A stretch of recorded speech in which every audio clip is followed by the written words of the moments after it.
Bien-aimés dans le Seigneur, nous vous saluons dans les précieux noms de Jésus. Et nous voulons, avant de commencer notre exhortation de ce matin, vous dire à tous joyeuses fêtes de Pâques. Comme vous le savez, de toutes les fêtes qui existent, au travers de la parole de Dieu, dans la Bible, la Pâques, c'est la grande fête. On l'appelle la fête des fêtes. Donc s'il n'y avait pas Pâques, il n'y aurait pas eu toutes les autres fêtes.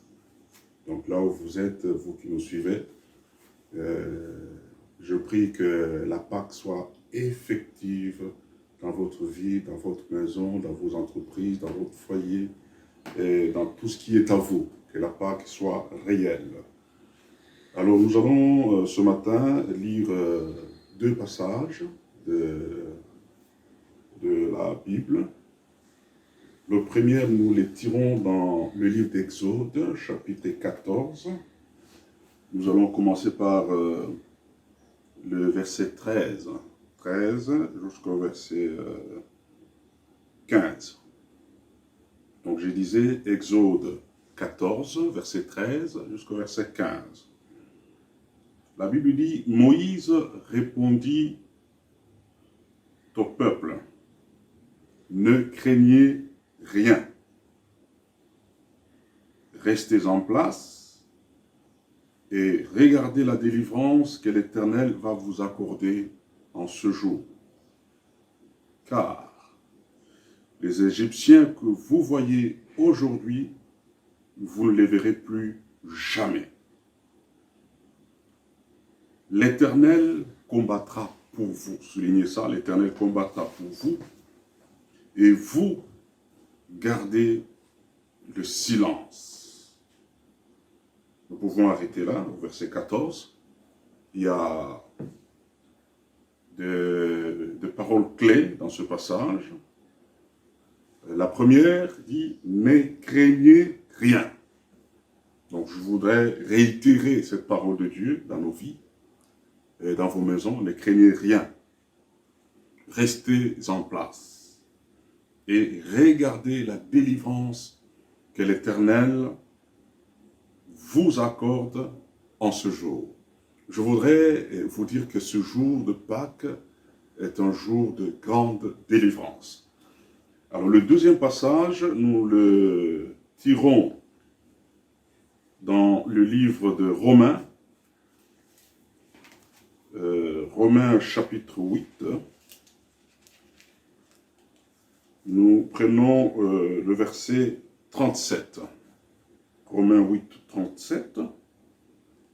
La Bible dit, mais dans toutes ces choses, nous sommes plus que vainqueurs par celui qui nous a aimés. Quand on dit toutes ces choses, c'est tout ce qui peut arriver, tout ce qui peut nous inquiéter, tout ce qui peut nous secouer. La Bible dit dans toutes ces choses. Donc, le coronavirus y compris, la Bible dit nous sommes plus que vainqueurs par celui qui nous a aimés. Alors, j'aimerais d'entrée de jeu vous dire que dans ce monde, nous avons trois catégories de personnes. Nous avons la première catégorie de personnes, ce sont des gens que j'appelle les moins que vainqueurs. Nous avons la deuxième catégorie de personnes, ce sont des vainqueurs. Et enfin, la troisième catégorie de personnes qui existent dans ce monde, ce sont des plus que vainqueurs. Donc, première catégorie, ce sont les moins que vainqueurs. Les moins que vainqueurs, ce sont des gens qui ont combattu, mais qui ont perdu. Il y a des gens qui se battent. C'est pas qu'ils croisent les bras. Non, non, non. Ils se battent, mais ils perdent la bataille ou ils perdent la guerre. Nous voyons dans la parole de Dieu, cela est illustré par exemple dans le livre de Josué chapitre 7, le premier verset. les peuples d'Israël qui est tombé devant une petite ville qu'on appelle Haï. Donc le peuple d'Israël a perdu la bataille de Haï parce que Dieu n'était pas avec lui. Donc il y a des gens comme ça dans la société, il y a des gens comme ça dans ce monde qui se battent mais qui perdent la bataille. Ça c'est la première catégorie. Peut-être que vous êtes de cette catégorie des gens qui ont combattu mais qui ont perdu la bataille parce que ceux qui sont de moins que vainqueurs, ils se battent tout en comptant sur leurs moyens humains. Ils se battent tout en comptant sur les atouts humains. Ils se battent tout en comptant sur les moyens humains, tout en comptant sur leur intelligence. Ils comptent sur les hommes. Ils comptent sur leurs moyens. Ils combattent, mais ils utilisent la chair. Nous voyons dans Jérémie chapitre 17, versets 5 et 6, la Bible dit « Maudit soit l'homme qui se confie dans l'homme ». Donc, si tu places ta confiance dans l'homme, dans la chair, la malédiction est sur toi. Donc cette première catégorie, ce sont des gens qui comptent sur les autres, ce sont des gens qui comptent sur le médecin, ce sont des gens qui comptent sur leurs atouts, des gens qui comptent sur leur intelligence, des gens qui comptent sur leur savoir-faire. Mais au finish, ils échouent. Ça, c'est la première catégorie de personnes. Mais si vous êtes de cette catégorie, vous vous êtes battu dans un domaine ou un autre, vous avez perdu la bataille, j'aimerais vous dire que Dieu est capable de changer votre échec en victoire. Il est capable de transformer votre défaite en victoire. Si vous prenez la décision de revenir à lui et de vous confier en lui, peut-être que vous n'avez jamais reçu Jésus dans votre vie. Si vous prenez la décision de le recevoir comme votre Seigneur personnel, comme votre Sauveur personnel, il est capable de changer votre échec en victoire. Quand vous vous confiez en Dieu, quand vous confiez votre bataille entre les mains de Dieu, Dieu peut tout changer. Et il peut faire de vous un vainqueur. Et ma prière est que votre échec change en victoire. Que la victoire vienne dans votre vie. Donc ça, c'est la première catégorie de personnes. Mais nous avons la deuxième catégorie de personnes, ce sont des vainqueurs. Les vainqueurs, ce sont des conquérants. Ce sont des gens qui se battent avec Dieu dans différentes situations qu'ils rencontrent, dans différentes situations qu'ils croisent dans leur vie, sur leur chemin. Ils prient, ils se battent, ce sont des conquérants et ils sont avec Dieu. Et ils finissent par obtenir des victoires. Ça, ce sont des vainqueurs. Et je sais que là où vous êtes, enfants de Dieu, vous qui me suivez, vous avez eu plusieurs défis que vous avez relevés par la prière avec Dieu. Et vous avez connu tant de problèmes, des situations difficiles, des situations désastreuses. Vous êtes passé par des vallées, vous êtes passé par des situations compliquées, mais vous avez lutté avec Dieu et vous avez remporté la victoire. Ça fait autant d'années que vous êtes avec Dieu, vous marchez avec Dieu, et vous vous battez et vous remportez la victoire. Nous voyons par exemple dans la parole de Dieu, dans 1 Samuel chapitre 17, vous pouvez lire à partir du verset 34, l'histoire de David. David dit qu'il a lutté contre les lions. Hein, il dit, un lion est venu et je l'ai vaincu, je l'ai battu. Donc, et l'ours est venu, et une autre version dit, je l'ai détruit, je l'ai vaincu, je l'ai déchiré. Donc, David a tué les lions, David a tué l'ours. Ça, c'est un vainqueur. Il n'a pas fait avec sa force humaine, non. Il n'a pas fait avec ses capacités humaines, avec son habileté humaine, non. Il a fait avec Dieu. Il a combattu avec Dieu. Et il dit, il en sera de même avec ce Philistin. Effectivement, les Philistins, le géant Goliath, est tombé devant David parce que David a combattu avec Dieu. Et David l'affirme, il dit à ces géants, Goliath dit, toi tu t'avances contre moi avec la lance et les javelots, mais moi je viens contre toi au nom de l'Éternel des armées. Donc effectivement, il a combattu Goliath au nom de l'Éternel et David a été vainqueur.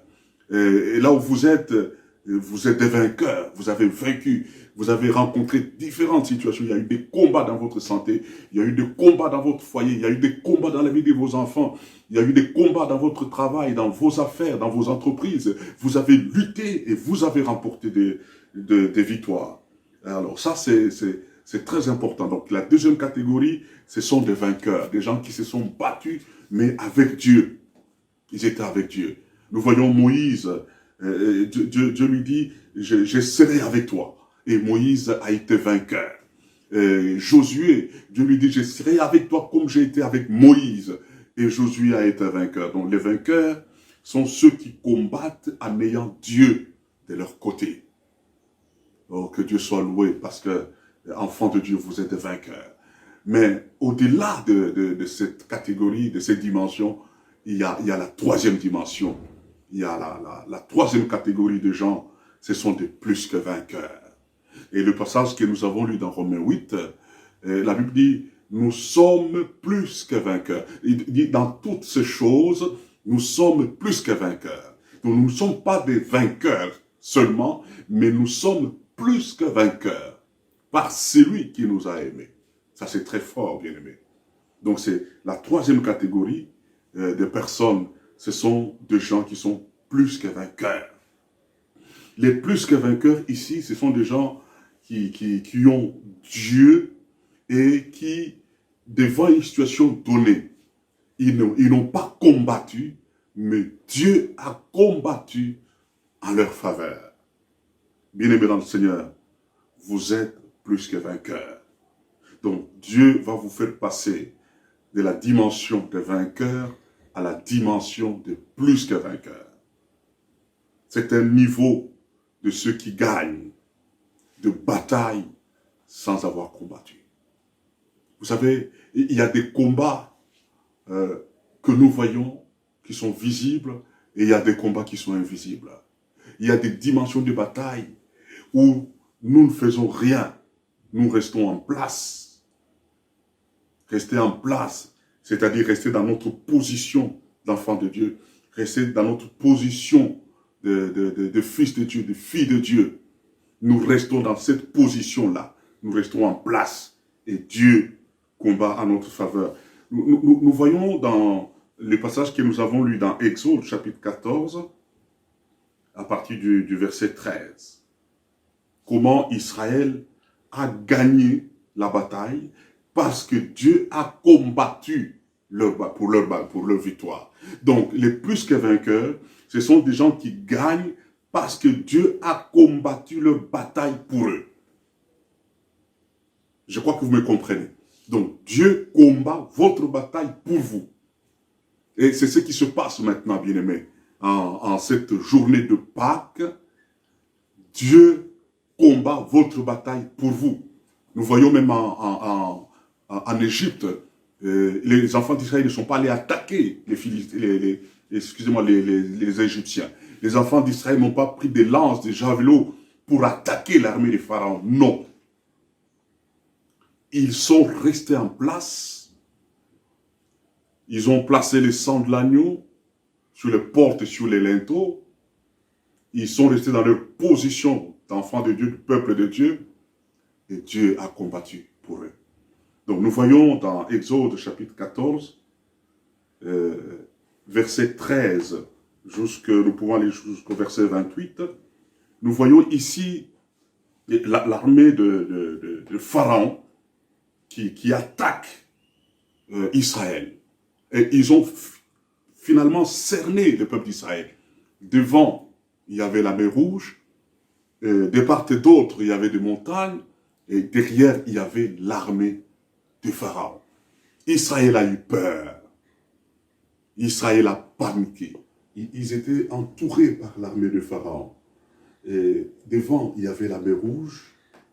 Et à côté, à gauche, à droite, la montagne. Derrière eux, l'armée furieuse de Pharaon. Donc, ils avaient peur. Ils venaient de sortir de l'Égypte.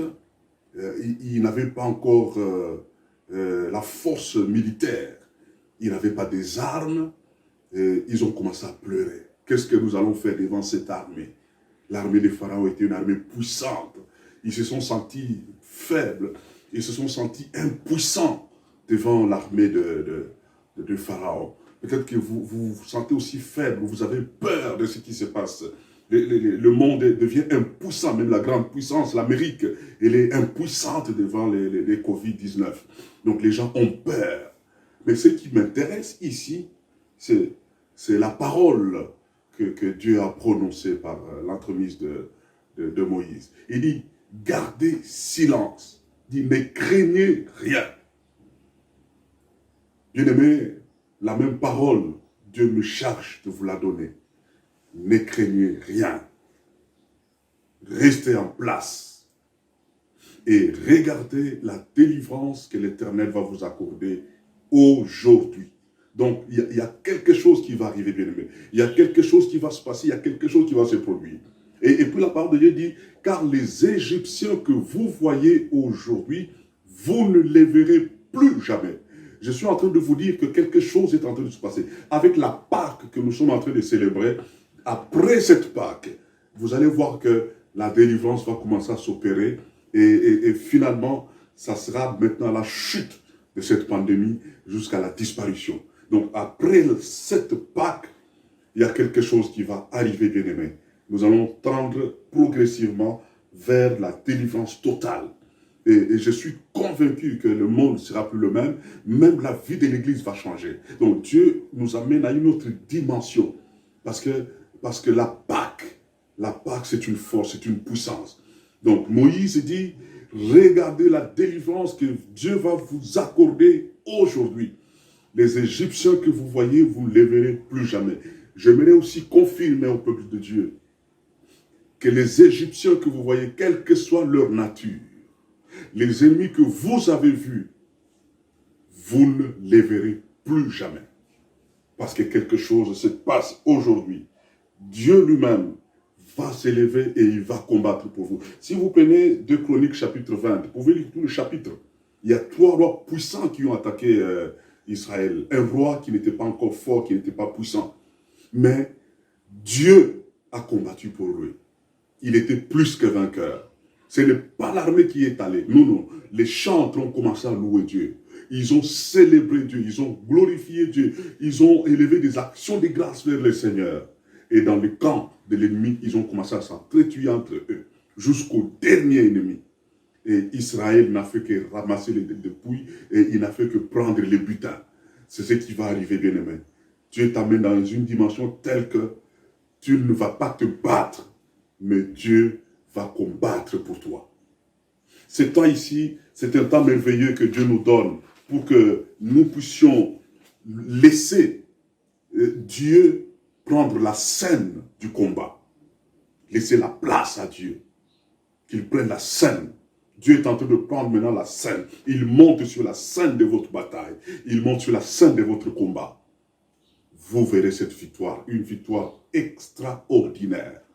Mais ce que le Seigneur nous demande, parce que la Bible dit, nous sommes plus que vainqueurs par celui qui nous a aimés.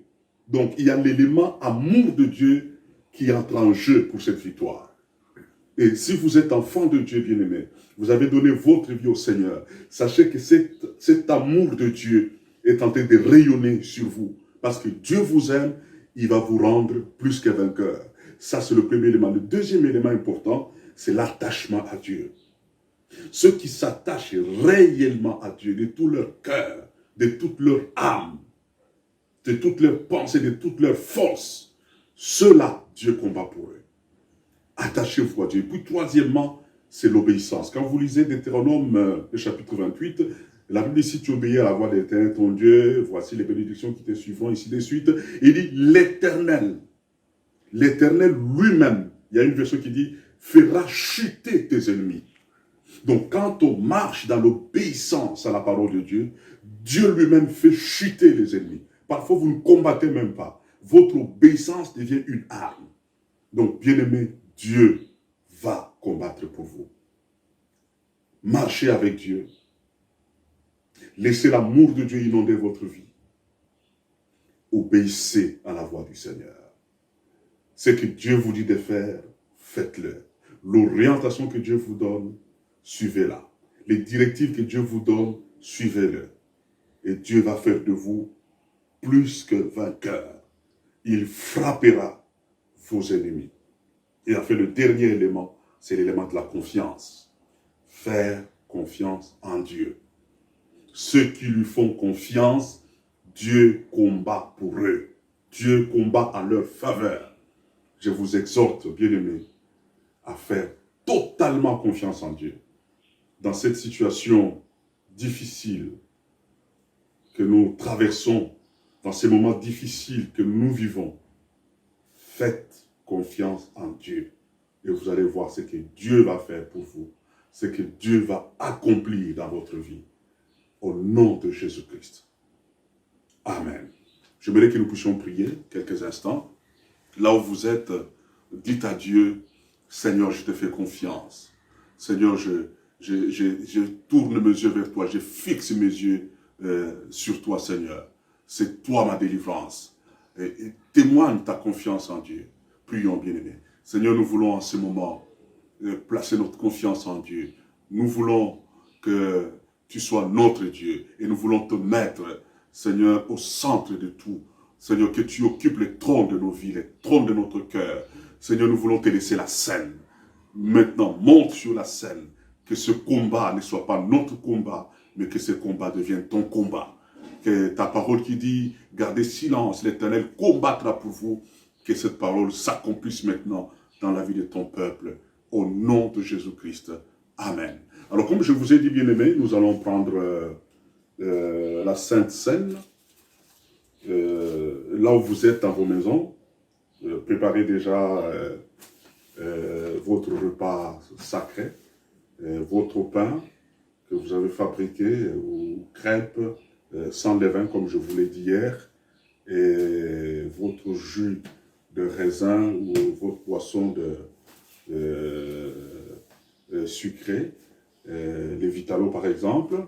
Mettez cela sur la table. Nous allons tous ensemble prier. La Bible dit ceci, dans 1 Corinthiens chapitre 11, le verset 23. Il dit, « Car j'ai reçu du Seigneur ce que je vous ai enseigné. C'est que le Seigneur Jésus, dans la nuit où il fut livré, il prit du pain. Il prit du pain. Et après avoir rendu grâce, il les rompit et dit, ceci est mon corps qui est rompu pour vous. Faites ceci en mémoire de moi. Nous allons prier avec votre pain, là où vous êtes chez vous dans votre maison. Seigneur, nous voulons prier pour que ce pain soit véritablement ta chair, soit véritablement ton corps qui a été rompu pour nous. Que ce pain soit sacré, au nom puissant de Jésus-Christ, notre Seigneur et notre Sauveur. Amen. Alors, la Bible continue et dit ceci. De même, au verset 25, après avoir soupé, il prit la coupe. Il prit la coupe. Et il dit, cette coupe est la nouvelle alliance à mon sang. Faites ceci en mémoire de moi toutes les fois que vous en boirez. Souvenez-vous du message que je vous ai donné hier. La différence de ce repas avec les autres repas, c'est que nous le faisons en mémoire de Jésus, en mémoire du sacrifice suprême qu'il a consenti sur la croix, en mémoire de l'œuvre de la croix, en mémoire de sa mort, en mémoire de sa résurrection, jusqu'à ce qu'il vienne. Alors, Seigneur, nous voulons que cette coupe soit véritablement ton sang, le sang de la nouvelle alliance. Et notre alliance avec toi est plus forte que toute autre alliance, c'est plus fort que les œuvres des ténèbres. Cette alliance, elle est puissante. Et nous voulons que par cette coupe, que le miracle s'opère, que les malades soient guéris, que la bonne santé soit établie, que des délivrances s'opèrent dans la maison de tes enfants. Au nom de Jésus. Amen. Donc, nous voulons tous ensemble, bien-aimés, là où vous êtes à la maison, vous prenez votre pain.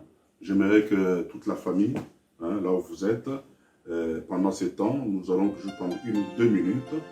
Et nous prenons ce repas. Pendant ce temps, il y a une musique. Et puis, nous allons clôturer avec la prière.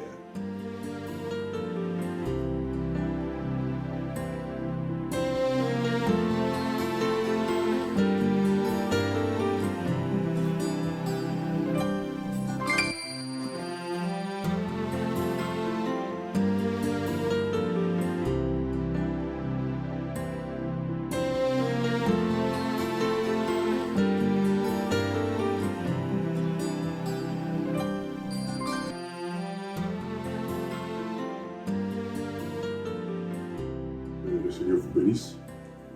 Nous allons prendre maintenant le temps dans l'adoration après cela.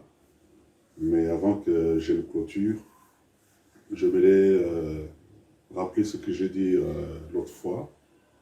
La situation actuelle ne peut pas nous empêcher de donner nos offrandes. Ça ne peut pas nous empêcher de payer nos dîmes. Ça ne peut pas nous empêcher de donner des actions de grâce. Non. Vous avez toujours le moyen de le faire. J'ai donné les 2 numéros la fois passée. Vous avez vos offrandes, vous avez vos dîmes ou actions de grâce. Vous pouvez déposer cela dans notre compte M-Pesa. C'est 082 48 52 197, je reprends. 082 48 52 197. Ou dans les comptes Airtel Money, c'est les 099 99 encore 35 190. Je reprends. 099 99 encore 35 190. Donc nous n'arrêterons jamais de continuer à servir Dieu parce que nous sommes en confinement. Non. Vous connaissez que les dîmes, les offrandes, les actions de grâce sont aussi une clé pour les faveurs multipliées. Alors que le Dieu de notre alliance vous bénisse, nous continuons avec l'adoration dans nos familles. Soyez bénis au nom de Jésus-Christ. Amen.